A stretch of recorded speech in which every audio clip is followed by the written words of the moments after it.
አገዛዙ በአማራ ህዝብ ላይ እየፈጸመው ያለው የዘር ፍጅት በሁሉም የአማራ ግዛቶች ተጠናክሮ ቀጥሏል። የአማራን ዘር ለማጥፋት ቆርጦ የተነሳው የብልጽግናው አስተዳደር በክልሉ ባዘመተው ከእግረኛ እስከ መካናይዝድ ጦር በከባድ መሳሪያ ከሚጨፈጭፈው በተጨማሪ በሰው አልባ አውሮፕላን ጥቃቶችን በመፈጸም የዘር ፍጅቱን አጠናክሮ ቀጥሏል። በሸዋ ጠቅላይ ግዛት ሲንቀሳቀስ የቆየውና በህዝብ ላይ መጠነ ሰፊ ጥቃቶችን ሲፈጽምና ሲያስፈጽም የቆየው የብልጽግና ወታደራዊ አዛዥ በቁጥጥር ስር መዋሉ ታውቋል። የብልጽግናው አገዛዝ አስገዳጅ ወታደራዊ ምልመላዎችን በክልሉ በተለያዩ አካባቢዎች ተግባራዊ እያደረገ መሆኑ ተሰምቷል። ከሁለት ዓመታት በላይ ባስቆጠረው ጦርነት ከፍተኛ ሰብአዊና ወታደራዊ ኪሳራዎችን ያስተናገደው የብልጽግናው አገዛዝ ወጣቶችን ከስራ ቦታቸውና ከመኖሪያ ቤታቸው በግዳጅ በማፈን ወደ ወታደራዊ ማሰልጠኛዎች ሲያግዝ መቆየቱ ይታወቃል። ምዕራብ ወሎ በወግዲ ቀጠና በተደረገ ተከታታይ የደፈጣና መደበኛ ውጊያ ከ29 በላይ የብልጽግና ወታደሮች መደምሰሳቸው ተሰምቷል። አድማጭ ተመልካቾቻችን እነዚህንና ሌሎች ተጨማሪ መረጃዎችን ይዘናል።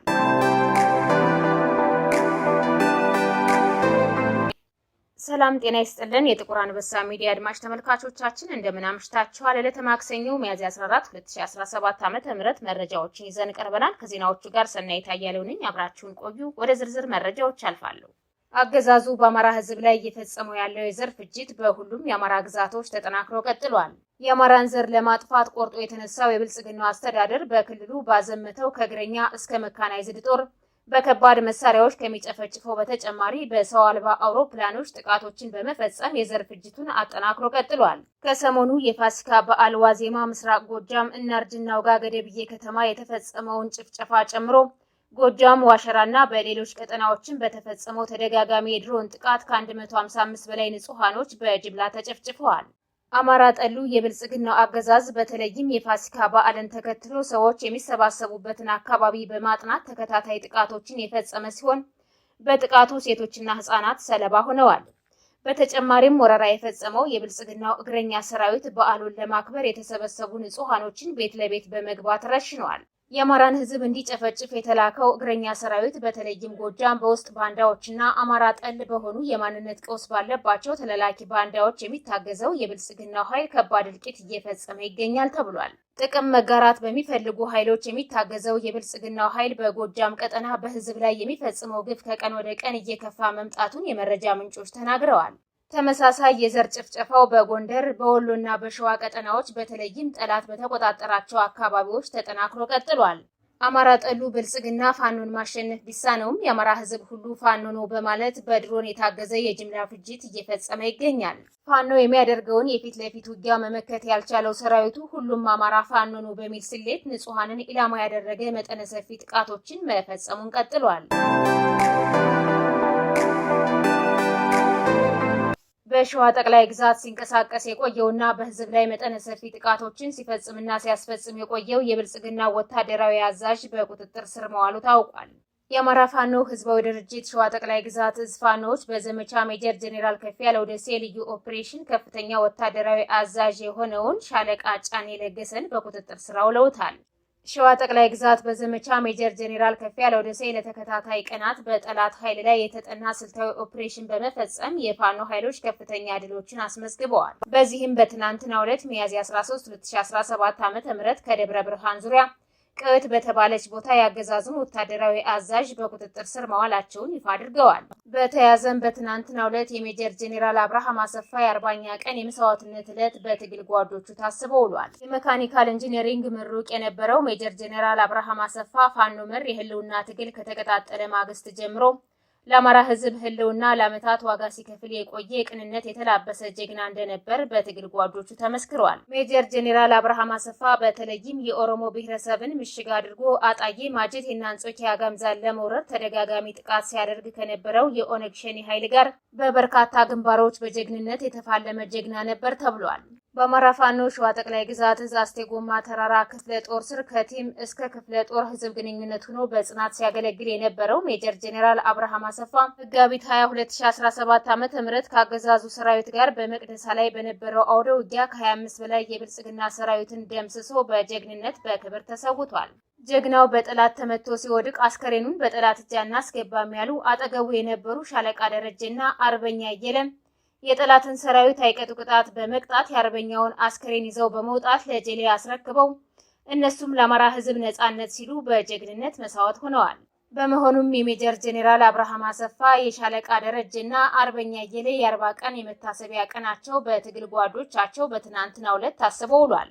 እርሱ ግን ለአማራ ሕዝብ ራሱን መስዋዕት አድርጎ ለማቅረብ የአዲስ አበባ የምቹና የቅንጡ ህይወቱን ትቶ በትግሉ ውስጥ ያለውን መራራ ህይወት ፊት ለፊት ለመጋፈጥ መስከረም 9 ቀን 2016 ዓ.ም በአንጾኪያ ገምዛ ወረዳ የጫካውን የትግል ህይወት ተቀላቀለ።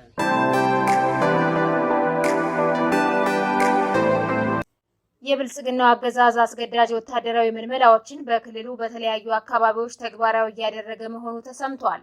ከ2 ዓመታት በላይ ባስቆጠረው ጦርነት ከፍተኛ ሰብአዊና ወታደራዊ ኪሳራዎችን ያስተናገደው የብልጽግናው አገዛዝ ወጣቶችን ከስራ ቦታቸውና ከመኖሪያ ቤታቸው በግዳጅ በማፈን ወደ ወታደራዊ ማሰልጠኛዎች ሲያግዝ መቆየቱ ይታወቃል። በዚህም በቂ ወታደራዊ ስልጠና ያልወሰዱና እድሜያቸው ያልደረሱ ወጣቶች በጦርነት ሲማገዱ ቆይተዋል። በመሆኑም ተባብሶ በቀጠለው ጦርነት ሰራዊቱ እየተመናመነ ያለቀበት አገዛዙ ዛሬም የግዳጅ ወታደራዊ ምልመላዎችን በክልሉ የተለያዩ አካባቢዎች አጠናክሮ መቀጠሉ ተገልጿል። እንደ አብነትም ደቡብ ጎንደር ነፋስ መውጫ ከተማና እብናት ከተማ በመንግስት ሰራተኞች ላይ ጭምር ተግባራዊ እየተደረገ ስለመሆኑ ታውቋል።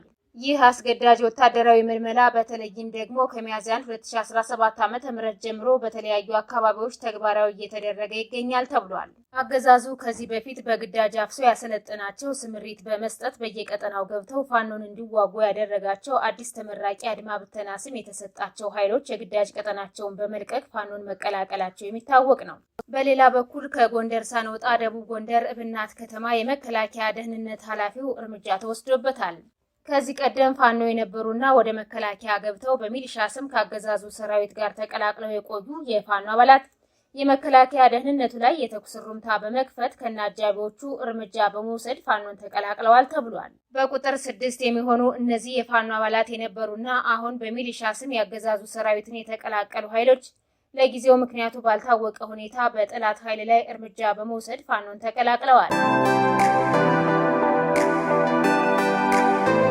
ምዕራብ ወሎ በወግዲ ቀጠና በተደረገ ተከታታይ የደፈጣና መደበኛ ውጊያ ከ29 በላይ የብልጽግና ወታደሮች መደምሰሳቸው ተሰምቷል።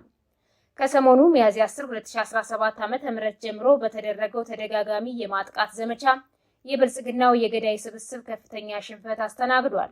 በዚህ ውጊያ ክፉኛ የቆሰሉት የብልጽግና ወታደሮች በአካባቢው ወደሚገኘው የጤና ተቋም የገቡ ሲሆን ከ29 በላይ የሚሆኑት ተደምስሰዋል ተብሏል። በዚህም በደፈጣና መደበኛ ውጊያዎች የተገረፈው ያገዛዙ ኃይል በፋኖ ላይ ጥቃት አደርሳለሁ በሚል ሰበብ በአካባቢው በፈጸመው የከባድ መሳሪያ ድብደባ በንጹሃኖች ላይ ጉዳት አድርሷል።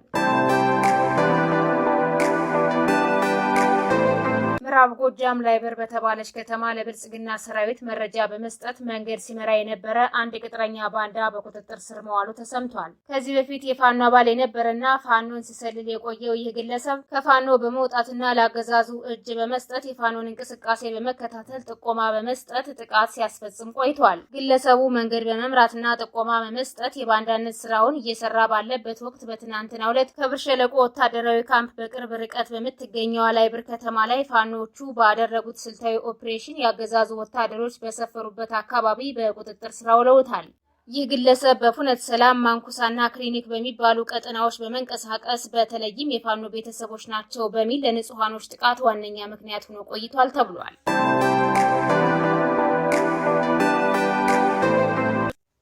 የሳምሪ ቡድን የከባድ መሳሪያ ልምምድ እያደረገ እንደሚገኝ ተሰምቷል። ወልቃይት በሱዳን በኩል ሸረሪና በተባለ ቦታ የሳምሪ ቡድን የከባድ መሳሪያ ልምምዶችን እያደረገ እንደሚገኝ ታውቋል። ይህ ኃይል ሱዳን ውስጥ እየተካሄደ በሚገኘው ጦርነት እየተሳተፈ የሚገኝ ሲሆን ባሳለፍነው ወር ውስጥ በካርቱም ከተማ በርካታ የወልቃይት አማራ ተወላጆችን በጅምላ መጨፍጨፉ ይታወሳል። ከሱዳን ኃይሎች ጭምር የጦር መሳሪያ ድጋፍ የሚደረግለት የሳምሪ ገዳይ ቡድን አሁንም የተለያዩ ወታደራዊ ስልጠናዎችን እያደረገ እንደሚገኝ ተነግሯል። የተወደዳችሁና የተከበራችሁ አድማጭ ተመልካቾቻችን ለዛሬ ያዝንላችሁ መረጃዎች እነዚህን ይመስሉ ነበር። የዩቲዩብ ቻናላችንን ላይክ፣ ሼር፣ ሰብስክራይብ እንድታደርጉ በአክብሮት እንጠይቃለን።